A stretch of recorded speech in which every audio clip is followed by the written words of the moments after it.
Hello and welcome to a special edition of the Front Page here on GNAT TV. My name is Andrew McKeever and I'll be your host today. And today it's my pleasure, along with the Mark Skinner Library, who's a co-sponsor of our show today, to welcome three area legislators to the studios here at GNAT TV in Sunderland for a little discussion about the issues and the upcoming election. With me today here in the studio, from left to right, is Patti Komline, a representative from Dorset, Danby, Blandgrove, Peru, and Mount Tabor. Fine, very good. And Jeff Wilson, who's currently the representative from Manchester, and Cynthia Browning, who's currently the representative from Arlington, Sunderland, Sandgate, and a part of West Rupert, although that district will be changing, and we'll perhaps talk a little bit about what some of those changes are, as they will now be representing a two-member district, which will include Arlington, Manchester, Sandgate, and part of Sunderland. And West Rupert, I believe, goes back to Rupert. District with Rupert. Anyway, thank you, all three of you, for being here today and taking the time to talk to us a little bit about some of the issues. And just to kind of get things started, one of the things that struck me as being kind of interesting, I guess, about the race this year is that all three of you are running unopposed, which I can't remember happening in a while. I know uncontested races are not that totally unusual or unprecedented, but I don't recall a year in recent times, anyway, when all three of you would have been running without any opposition. And while I'm sure there's a certain amount of, what's the right word, pleasure and relaxation that comes out of that, I guess I just wanted to ask you, and Cynthia, perhaps I'll start with you. What do you think that's so? Is there a reason for that, or is it perhaps in your case the fact that you've been redistricted into a new district, and maybe that bears on that somehow or another? Well, I don't totally know, because who runs for what depends a lot on what people care about and who wants to do what, coming from the grassroots in terms of the candidates. I think that when there are challengers, it sometimes has to do with parties, it sometimes has to do with individuals, it sometimes has to do with key issues. I think that in my particular case, I know that I have worked very hard in a district that's very kind of evenly divided between Democrats and Republicans. I worked very hard to address the concerns of both groups and to try to be sure that whatever position I take and the votes that I take refer to the concerns of both groups, and that I have a solid foundation, a reason for why I vote the way I do on controversial issues. So even when people may disagree with particular votes, they understood that I had a principled position. So I think it's possible that the fact that that was how I tried to represent my district may have fed into the fact that both Democrats and Republicans have a sense that they have some degree of confidence in my judgment and my behavior in Montpelier. Okay. I certainly hope that's true. But that being said, and by the way, I am using the extra time. I'm still reaching out to people and campaigning, but I'm also using it to try to get ready for the session. But I also don't think it's entirely healthy for democracy to have so few opposed races. So I don't really know what that came out about. But after the election, I'm going to see about making an effort to be sure that people have a chance to come up to Montpelier and see what we do, not necessarily to run against us, but just to have a better sense of what's going on and why participation in our democracy at all levels is very important. Okay. And Jeff, what's your take on that? Well, you like to think that people recognize that you're doing a relatively decent job, but I'm sure it's more complicated than that. So I try to think you that scared way them anyway. all off. Right, yeah. But the reality is it is very difficult being a state rep, or even considering to be a state rep or state senator in a citizen legislature, and to balance your personal life with being a legislator with your professional life. We're up there full-time from January typically through the end of April, maybe somewhat into May. You have to stay there. From folks down this way, you really have to stay there 3 or 4 nights a week. It's tough if you had kids and family to make that work. It's difficult to try to, if you have an employer, to have a flexible work relationship with that employer to allows you to take that much time off to actually go to Montpelier for 4 or 5 months. So it's difficult. The other option, I suppose, is a professional legislature, and even though it's tough in Vermont to make it work, I think there's nothing like a citizens legislature. I worked in Massachusetts when I was quite young in the Massachusetts State Senate. It was a full-time legislature with full-time staff, and it was a full-time blood sport. Too much politics. It was Wow. just a terrible experience, I think, compared to what I'm witnessing in Vermont. So it's tough. It's tough to actually run, win, and serve, but it's certainly worth the while. Okay. And Patti, what do you think about And it? I'll echo the statements made by you that I hear that, where we are, we're well representing our areas. We work hard to be balanced. And I hear from the people in my town that they're happy, both Democrats and Republicans, and most of the people who are somewhere in the middle there who call themselves independents. But it is a phenomenon that is just not in Bennington County. I mean, there's only 2 contested races here. I don't think there are any races in Windham County, actually. It's tough. I think it's the economic times. I think there are small businesses that have had to let people go, and they can't afford then to spend time in Montpelier. We don't get paid well. So it's a very unique situation you have to be involved in that you can actually serve.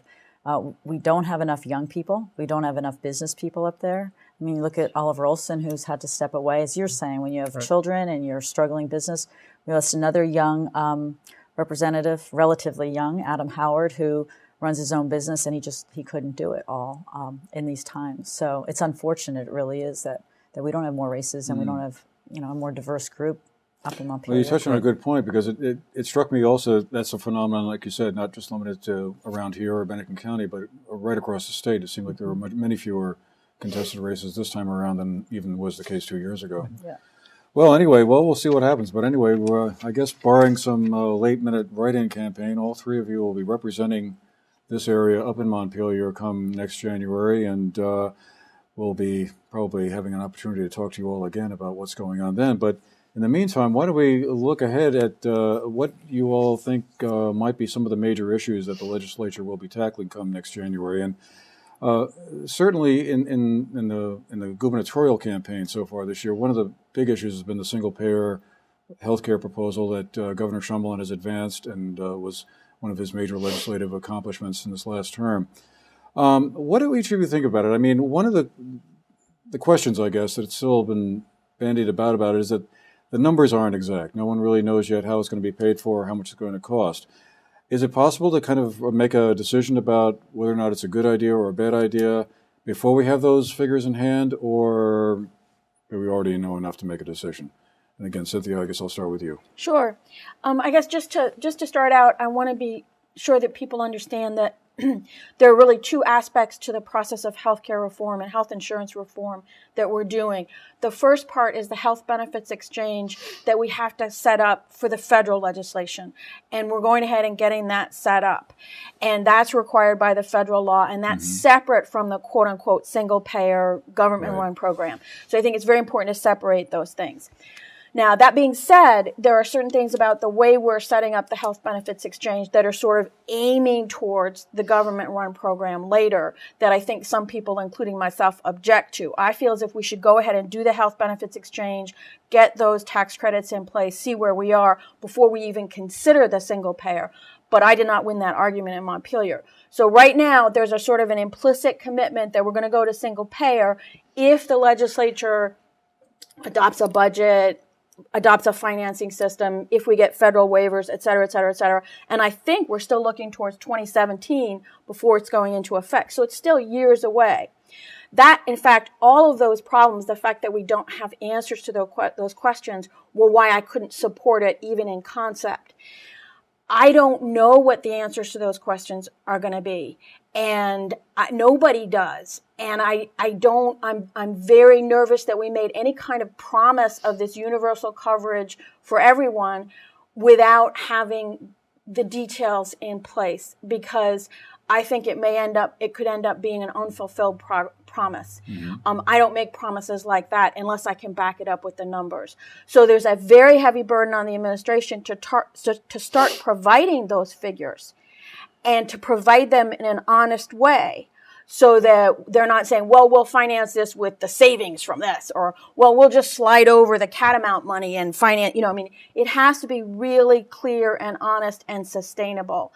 And they have to deal with things like reserve requirements. So there's a lot of pressure on the administration, but it's important for people to know that no adoption of this program is actually going to happen until like years from now.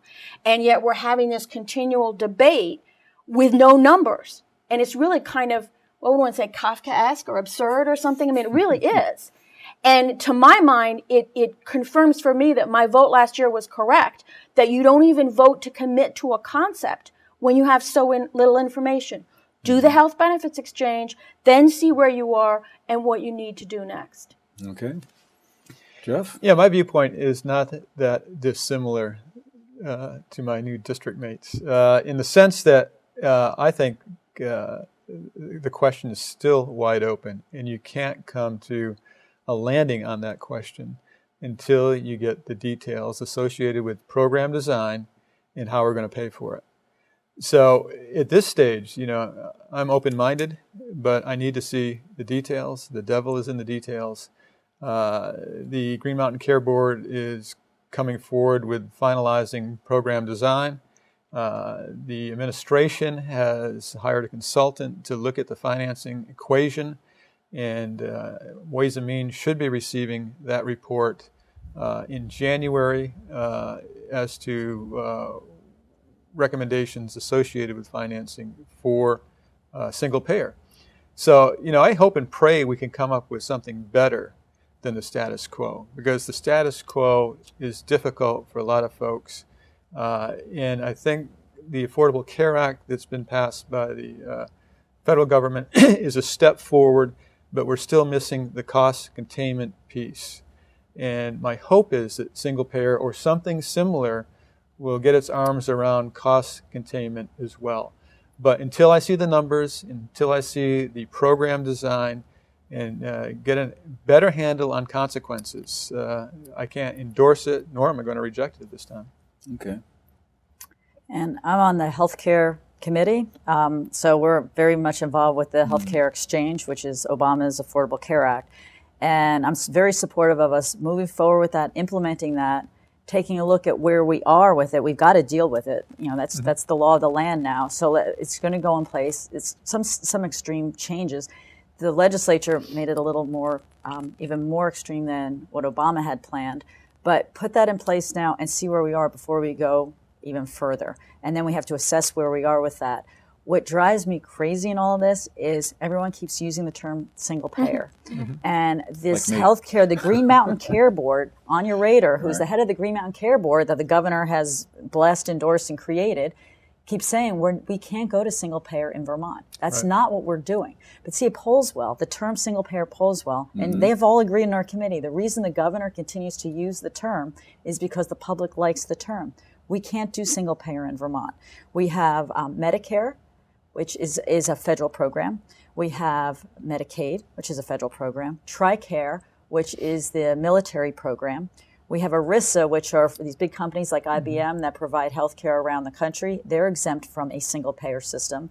We've got border issues where you have people living in Vermont, working in New York, and vice versa. You have all of these constraints. Then you have very strong lobbying groups like the Vermont State Employees Association and the Vermont NEA, the Teachers Association, that don't want into this. And there's always this pull about whether they're going to be part of this single payer. So they'll say single payer, and when you point those out, they go, well, it's going to be single funneling, single billing. Right. Everybody would support single billing. I mean, it makes sense if you can organize everything and you have a central processing point. Anything that's going to save money, but we don't see that, and yet they continue to talk about single payer. Can't happen. Could I just build on that? Sure. I mean, I think that one of the things that when they're looking at the benefits package, and that's the program that Jeff was talking about, there's lots of discussion about how generous the benefits package will be. Is it going to be very basic? Is it going to be very comprehensive? Is it going to have vision or dental or long-term care? And the problem is, of course, the more generous it is, the more difficult it is to finance. But there's a good chance that it's going to be a basic benefit package that will be proposed. And that will mean that some people will want to buy supplemental coverage, just like Medicare people buy the Medigap coverage. So that's going to bring the private insurance companies back in, and I don't know if they'll all still go through the single funnel, but No one knows. we are not going to some kind of cradle to grave, you never see a bill kind of system. But I think Patty's right. The term single payer, it's like this panacea. It's like this, this is going to be just so great. And I think people don't understand that we can't do that, and we shouldn't be using that term on either side, because that is not what it's going to be. We can't do that because we're just too small of a state, and the We're pool too of people small. is. We're not an island. We're part of the larger federal system, and also, if it's not at all clear how we would finance a program that literally covered everything, because even Medicare, it doesn't cover everything. You have the Medigap program. So I think that people need to understand that it's always going to be more complicated than that. And, but I think that the political potency of the term single payer and the sort of illusion of safety and security that it brings with it is one of the reasons why the legislation was passed at all. And I feel that, in effect, the people who push for that kind of got credit for doing something when they haven't done it, and they may not be able to do it. And they ate their dessert first, and that's not healthy. Okay. But while we're on healthcare, I just want to give a shout out to the hospital, Bennington Hospital. I was just there for an annual lab test, and it was like clockwork. The way it was really efficient, it was very well done, and there are things about the healthcare system that works, and we should take a look at that and then use that and build on what is working. Go Putnam. I have a funny feeling we could probably talk about this for our entire time here today. It's a very complicated and interesting issue as well. But there are a few other things I suppose we should move on. And one of the things that's kind of a perennial issue that seems to come up every 2 years during election season in Vermont are energy issues. We pride ourselves on being a very green, sustainable energy, alternative energy kind of state. But one of the things that seem to, again, have emerged in the gubernatorial campaign between Governor Shumlin and Senator Brock is this question of subsidizing clean energy resources. In particular, I was reading something the other day about whether or not the Clean Energy Development Fund should be refinanced, which I gather up to now has been financed primarily from revenues from Vermont Yankee, which now is involved in a lawsuit with the state over whether or not they should pay into that fund. Let's assume for a second that those Vermont Yankee monies went away. Should the state continue to put money into that fund to subsidize solar, wind, geothermal, biomass energies, alternative energies, or should we be not doing that? And Patti, let me start with you, I guess. Let me just start with talking about green energy. The Lieutenant Governor is doing a 500-mile around the state tour, and I'm in the chase vehicle. I can say I'm riding a bike around with the governor around the state, but mine's in the back of a truck. And I was over in, so it's very interesting. Biodiesel, I hope. It's French fried grease. So we're getting around the state. We're up in Lowell, and it's so interesting. I mean, we hear about wind here, and you hear some concern over towards Magic Mountain. It is so contentious up there, and the lawn signs that are up there. You have neighbors that have 5 lawn signs that are pro-wind. And then their next door neighbors, 5 lawn signs that are anti-wind. And it's a very contentious issue. And driving along, you come up to the ridgeline where you see all the power, you see all the turbines up there. And it's interesting. I mean, I don't have an opinion on it. I think in the right places, they're amazing. And I think they're works of art. If they were sitting there in my front yard as I'm looking every day, I don't know. But it is contentious. I think we have 7 of these projects underway here in the state. And to put those in place, then assess them before we continue on. There's a lot more that people want to go forward with. And I just think to continue to desecrate the ridge lines without seeing make sure that we get what we're expecting from those. Again, it's not baseload power, but we need to assess it before we continue to go forward with something like that. And as for, and now I've lost track of the rest of Well, what about the other subsidies, like for solar companies or there's a really interesting, if you know that there's a payback, and I have concerns about some of the programs we have that the paybacks, the numbers are a little funky. But there's this new program, and I just heard about it, and then they're using it in Burlington where, let me see if I can be concise about this. You get a loan, say, to upgrade, you get your efficiency, assessment, and you'd have to invest $50,000 to bring everything up to a place where you're going to save money. You can borrow that money, And then the savings that you're going to get off your energy bill every month, say you're going to save big company $500 a month, they'll use that money to pay back the loan. And then you've got the savings, and then over time, so that's kind of a recyclable loan program. I think something like that is really good, and you can put some money into it and then just keep recirculating that money. That's, so I think, recycling the energy program. I think that, that would be supportive. So your basic take would be that we should continue to push forward with as long as we know that we're getting the bang for the buck. But you have to be really careful with that, because the numbers get skewed, and there's definite political interests, and we need, it's a whole separate topic, but campaign finance transparency. So you see where people are getting their money from, their campaign finance, contributions, making sure that that's not skewing anybody's perspective. Okay. Yeah, I think that, as Patti says, if the monies are spent correctly, I have no problem whatsoever investing more in alternative energy and conservation. I happen to be one who believes that climate change is real. I think we have to do much more as a nation, more as a state to address climate change. I've got kids and grandkids, and they'll have kids and grandkids. We got to think future generations. So I'm supportive of, if the program is structured correctly, investing more into green energy. I think we can do a lot more on the conservation end of things. We've done a lot in this state compared to many other states, but I think there's more that we can do. And there is some economic benefit with the green energy alternatives as well.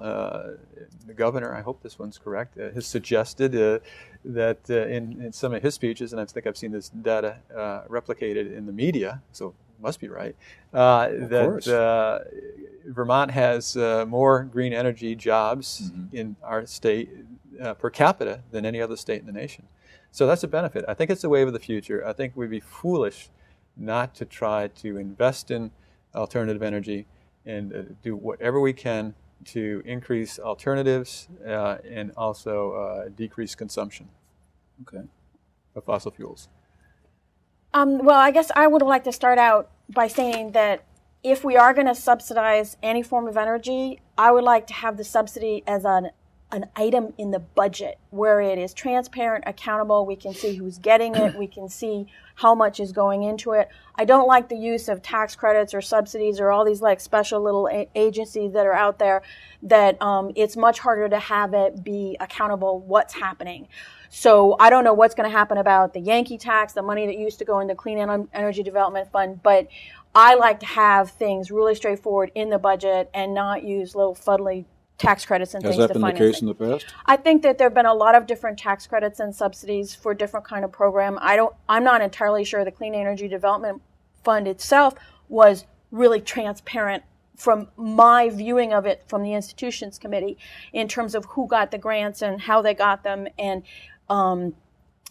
how it may have played into tax credits and things like that. I don't really like the use of tax credits to subsidize things. I mean, we need to remember that the oil and gas industry has been subsidized at the federal level forever. So it's not a new thing to try to support the development of certain kinds of energy infrastructure. But we just need to do it in a very transparent and accountable way in the budget, right up front, no favoritism, know about the campaign finance things, and really have it be honest. So that would be very important. I think Jeff's right about conservation and efficiency, very important. I think my concerns is that when we're doing some of the industrial scale wind development, I think we need to be careful that in the name of saving the climate and saving other aspects of our ecology and protecting the environment for our grandchildren, we don't destroy other forms of natural resources and natural capital. So that's why I have some concerns about how fast some of those projects were permitted and are still being permitted, particularly since it's intermittent power and you have to have backup natural gas turbines to fill in when the wind's not blowing. So I know people don't like it when permit processes take a long time, and it would be nice to be able to streamline them, but we need to be sure we're doing this right, because you're not going to rebuild the headwater streams or restore the mountaintop after you've done these industrial developments. So we need to get it right. So I think it's good to have subsidies for the kinds of infrastructure and energy sources that we want, but we need to be very careful that the interests of Vermonters are protected and that the environment is protected. And I personally am not confident that that's been the case in the past. It would be interesting to have a whole discussion around wind energy. We don't have a project going on locally here, at least none that I'm aware of. I know there was talk of one recently around Magic or over in Glebe Mountain in Londonderry, but I don't believe it's gone too far. But wind energy seems to me to be so unpopular in Vermont that wherever a project is proposed, it seems to run into as a hornet's nest of opposition locally, whether it's in Lowell Mountain or up in West Rutland in that area. But I'm surprised that anyone seems to try and keep pushing it any further. They're pretty active about it. And just recently, was it Newport that voted down? The town voted it down, and it may be Newport, I'm not sure. And the governor has said if the town doesn't support it, he won't support it. Yeah, Newberry. Newberry, okay. So, but now what happens, so the town voted it down, it goes before the Public Service Board. Right. So the governor put his 2 cents in, but it's interesting because it's evidently it's going to be up to the Public Service Board to make that decision. And they said, well, they will take into consideration what the town wants, but they could decide it anyway. But it really is a state question that really is controlling, not the locality. The locality can say, we don't want it, but... And it could go in any... That's a concern. That should be a concern to all of us. I just want to say that I think one of the things that's driving that has been driving some of the wind development is I believe there was a federal tax credit that's expiring actually at the end of this year. Right. That in order to qualify for that, you had to go ahead and do it. And so many of the ones in the pipeline have been really driving to get going to get that credit. I don't remember what's happening to that afterwards or whether people are going to propose state credits and subsidies to fill in for it. But I think one of the things that's important to note is that a number of years ago, they made changes to the statutes about siting projects and took the siting of things like communications towers and apparently windmills out of the jurisdiction of Act 250, which involves the towns, and put it at the Public Service Board. So this 3-member board makes all of these decisions. And I think that there are some of us who feel that we need to revisit that idea. And is that really the best way to make those decisions? And are the towns having enough input? Because despite what the governor may say, that board could choose to ignore what the town said. And so, we may need to go back and tweak that a little bit because many of us are concerned that there isn't enough of the public in the Public Service Board. And with regard to jobs, once the wind turbines are up, there are very few jobs that are needed for that. And so we should be looking at more sustainable renewable energy projects that actually bring in, high-tech kind of jobs. And wind isn't, something that's also more baseload power. The mini hydro, that was talked about for a while, and actually it had been in Manchester, right? There was a mini hydro plant. Sure. And then a lot of conservationists were concerned about the fish, and it kind of, there's one particular legislator who's on a committee and kind of shut that down, I think. But that's an interesting concept, too, is to kind of bring back the mini hydro, really local power. Right. Well, just one last thing on wind. I mean, you indicate the popularity, and I think there's no doubt when you get a big wind project, it's going to be controversial, no matter where it is. But in Lowell, for instance, just to be clear, in Lowell, the residents of Lowell voted overwhelmingly in favor of going forward with that wind project.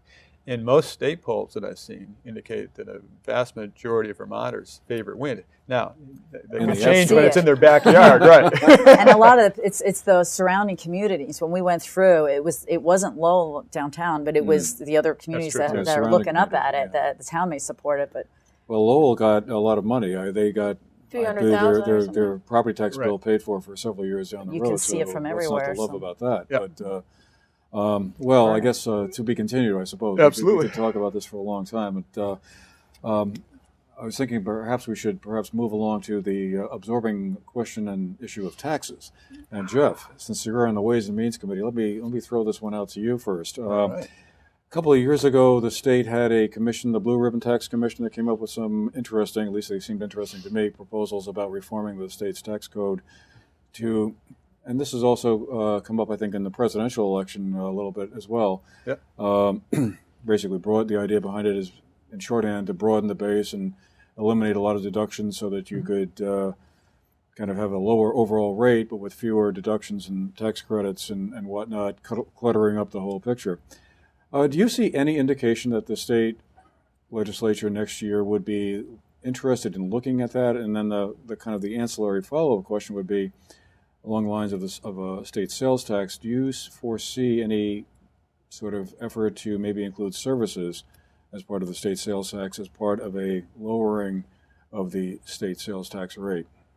Well, the Blue Ribbon Commission that issued its report a couple of years back, before, and they made presentations before my committee, the Ways and Means Committee, because that's where tax legislation first comes. Their report was twofold. And actually, well, they did have a little section on property taxes too, but generally twofold. One is on sales tax, one is on income tax. I think the thesis on both sides of the equation, income tax and the sales tax, was generally the same, as you've indicated. The idea to broaden the base, the tax base, and reduce the rates. Makes us more competitive. It simplifies the tax code. It may have some consequences to a variety of people. We start talking about specific and things. we like started hearing deduction from those people, because you got to understand, every credit and every deduction has its own special interest group. And, Right. So we talked about it, and the lobbyists came from the hinterlands into the Said, into the no. Ways and Means Committee. So I don't know. I'm hearing mixed messages on whether or not we're going to tackle that. Initially, I heard that, yeah, we might get that back on the agenda.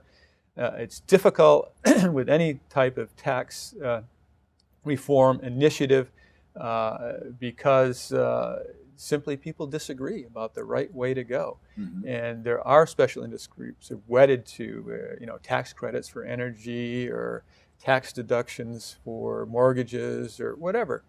But I personally thought it was a courageous effort on the part of the Blue Ribbon Commission. I thought it was extremely well thought out.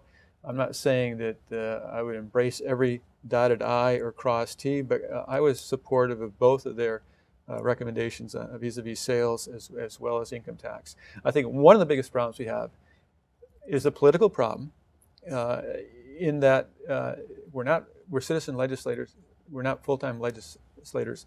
So that makes it a little easier, I think, in making tough decisions. Mm-hmm.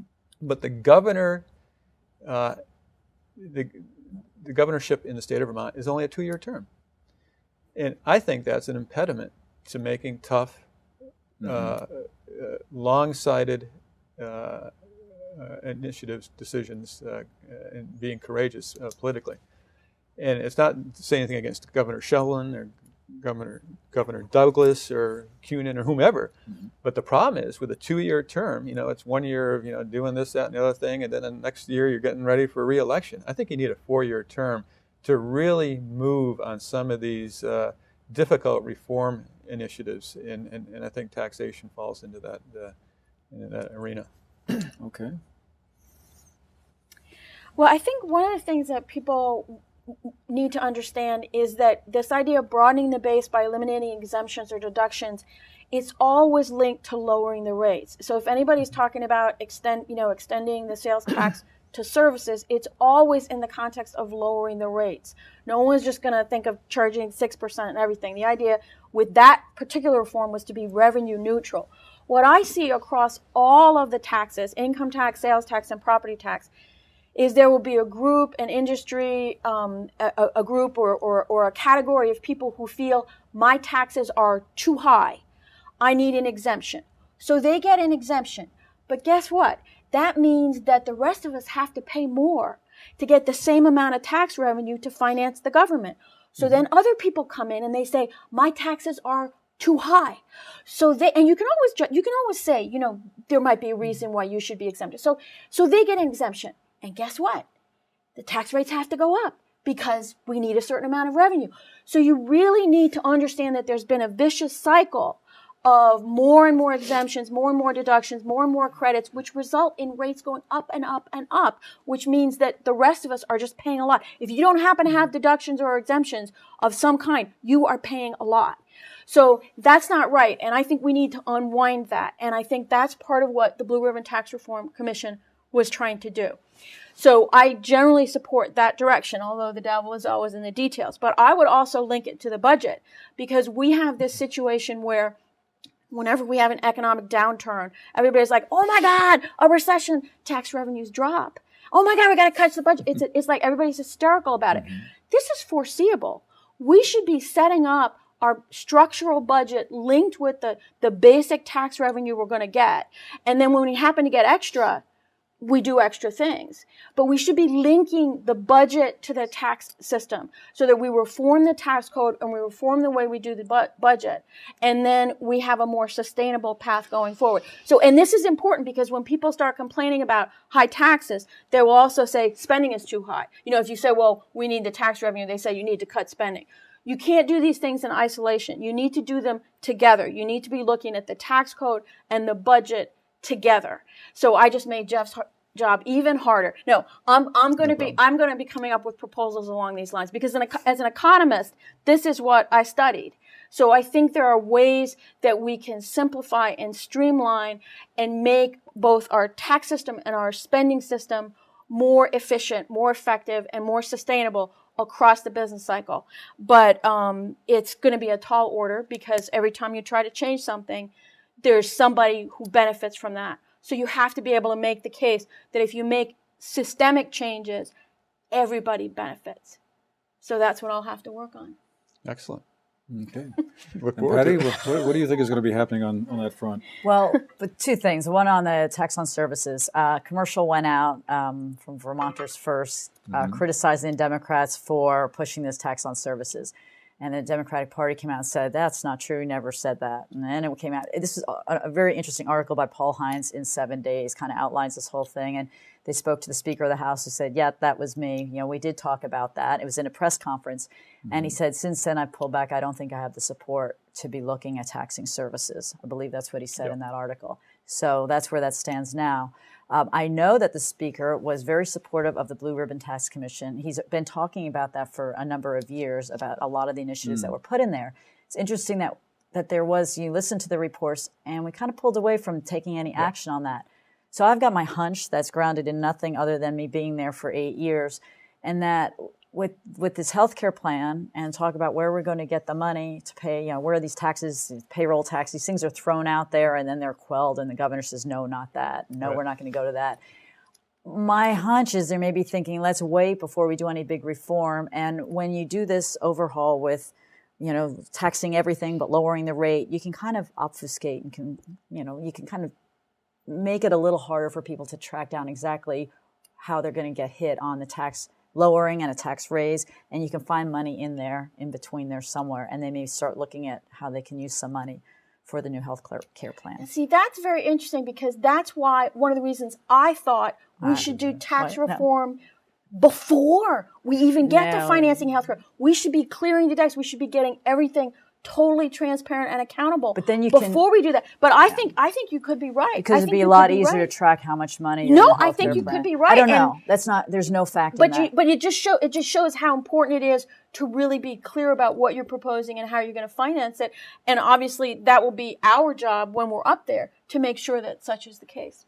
What do you all think is the overall budget outlook? I mean, the last couple of years, it's been a very tight budget, and a lot of the story and the narrative of the legislature has been, how do we cut money out of programs to hit a certain budget total?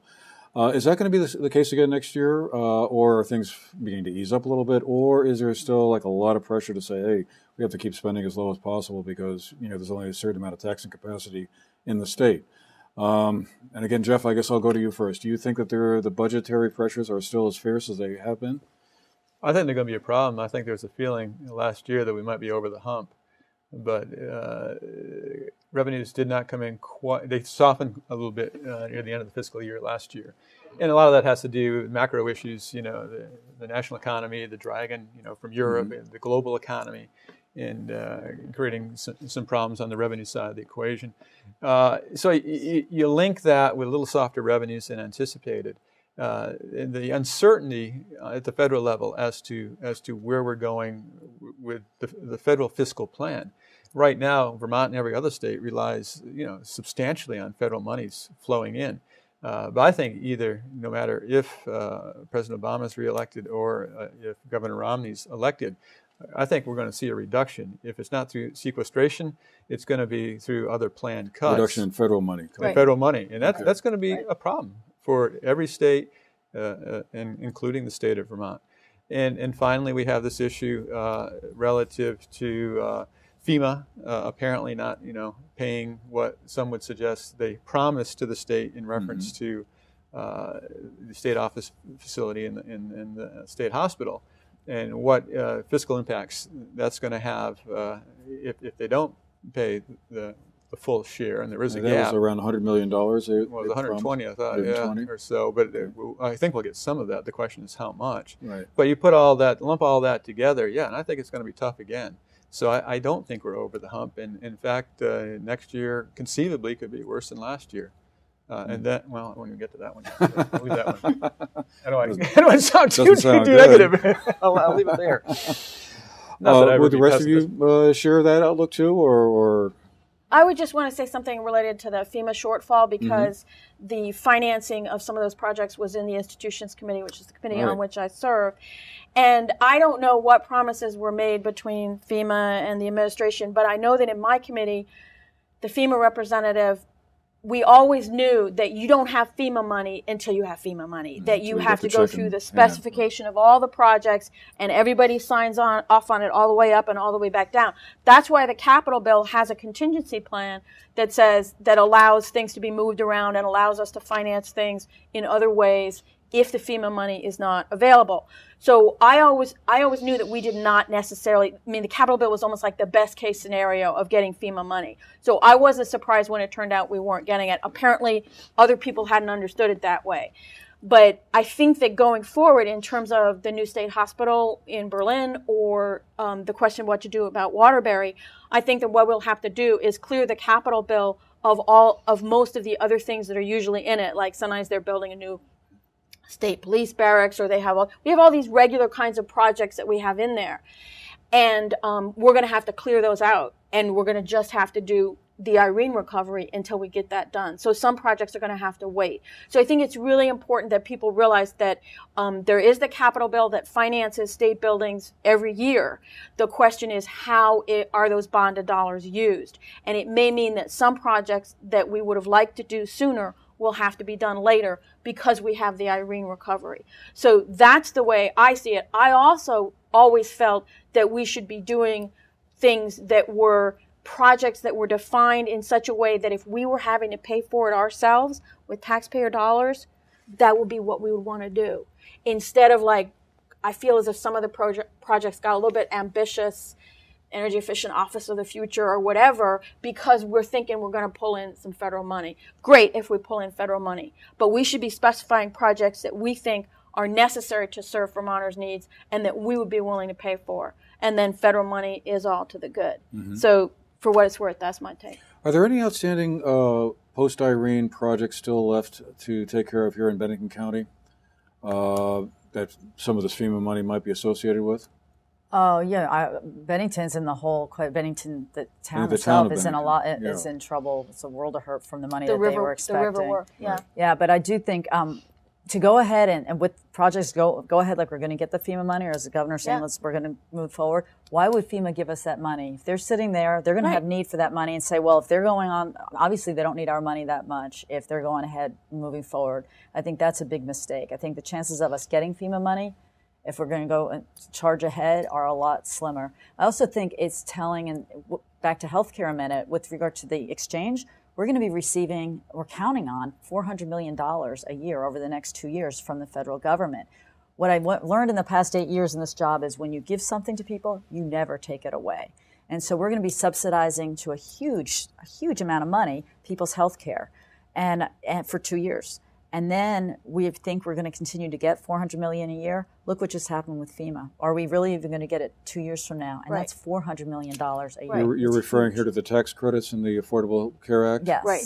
With regard to the exchange, it's going to subsidize people making about $40,000 a year or less are going to get like a gold standard plan for if very they buy little through money. the exchange. Through the exchange. And that's a good thing. Like I've said to people, it's great. You're going to have a great plan for 2 years. And then how we're going to pay for it if the federal money goes away, or the federal money never comes, as we were banking on the FEMA money. Right. So I think we have to be really concerned. This is, our almost bankrupt uncle that we've been counting on money from. And that's why it's really important if you want to have ambitious plans, bold thinking is very good. It's good to be innovative and to think outside the box.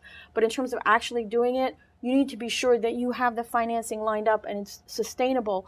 Otherwise, you end up promising something you can't deliver, or you end up doing something that then has to be taken back later.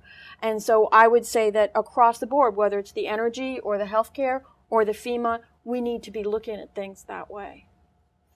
Let me, in our last few minutes here, go to another topic, which is another hardy perennial of Vermont politics, and that's the education question and financing that. And I'd like to kind of take a slightly different angle on that one, rather than, well, we may well wind up talking about school consolidation and things like that. But one of the things that strikes me as being seriously flawed in Vermont is the very low degree to which we support higher education.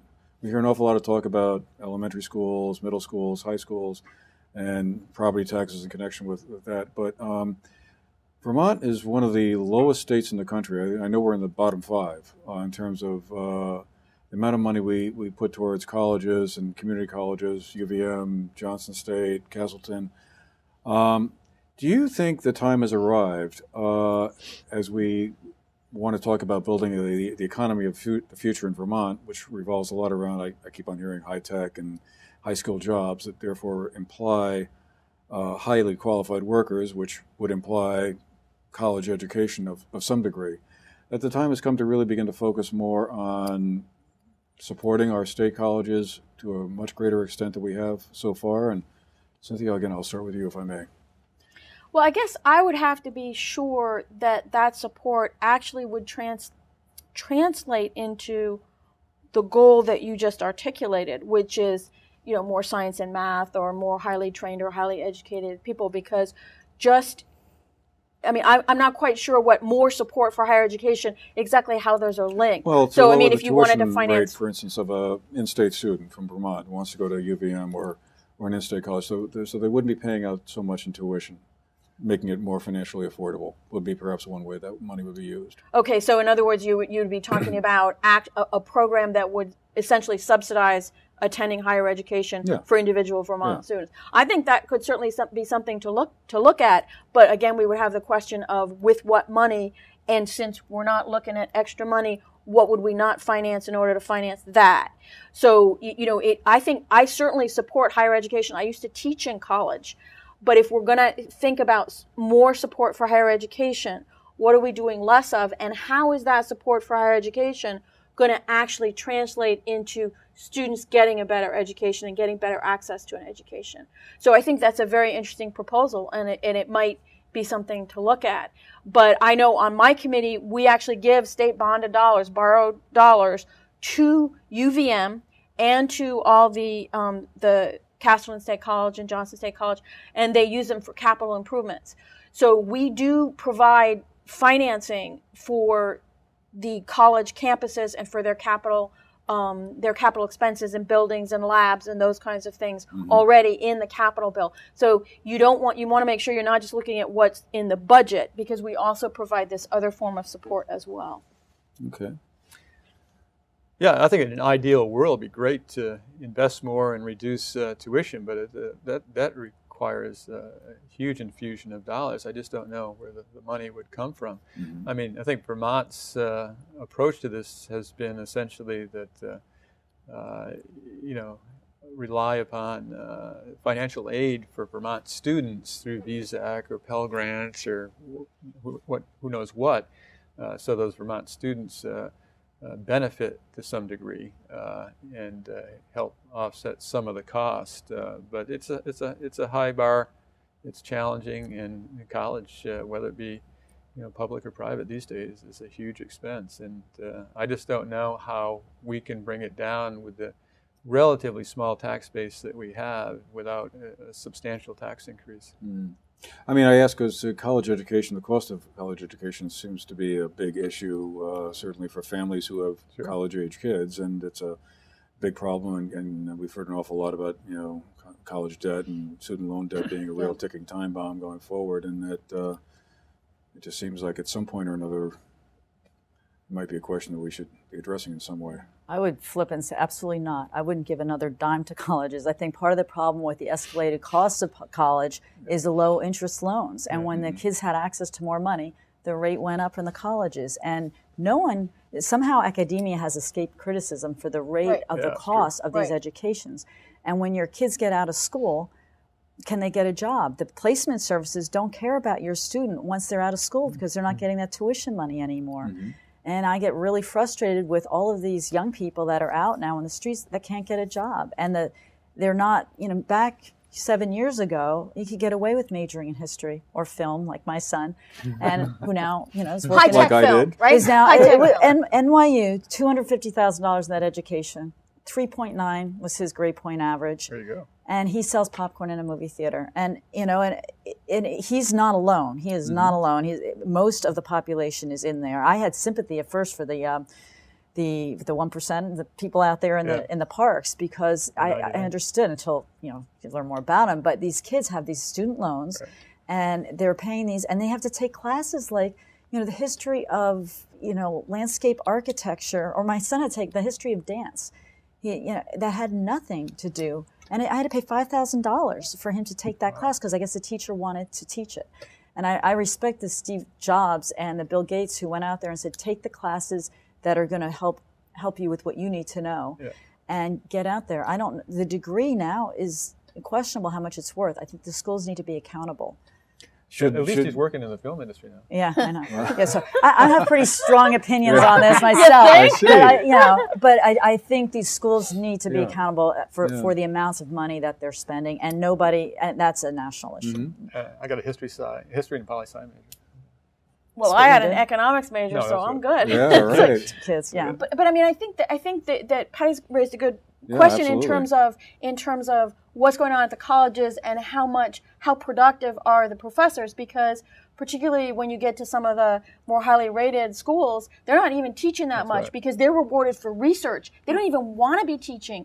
So it's like so we have a question of how productive are the professors, and then we also have a question of what are students studying? Because if they're not studying the engineering things that are the degrees that are needed, they're not going to get a job no matter what. And then you know where we are? We're back to the elementary school and the high school in terms of math and science preparation.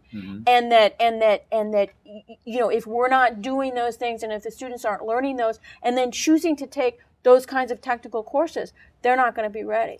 So there's kind of a mismatch. We need to get Browning back in the classroom. That's what we need. Get her back in so. there. Just show them. And the parents need to be wise consumers, and we haven't been. Well, that's a good school. It's got a good name. I get to say my kid went to Brandeis or something, but we don't look to see what is the job placement rate 5 years out at professional level, and there needs to be a national standard of measurement. So when we have those big books with the SAT scores and all this other information that we look at, the partying and all the other things, the party school. And the Greek life, what about where they are 5 and 10 years out? Right. And there needs to be something enforceable that we put on the schools so we see that consumers report kind of thing that we look at. Would you support some kind of provision that said in exchange for more accountability, we'll give you more money?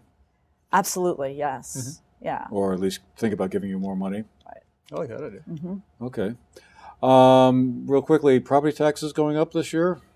Speaking of education and taxes, I read somewhere 3-point-something% likely to be going up. Is that going to be a problem or a concern that we're having this creeping upward trend in the property tax, or will that be manageable? You're looking at me. I'm looking at you. The tax guy, as he's You're known. You're the numbers guy, Joe. No, I don't know about that. This is a numbers woman.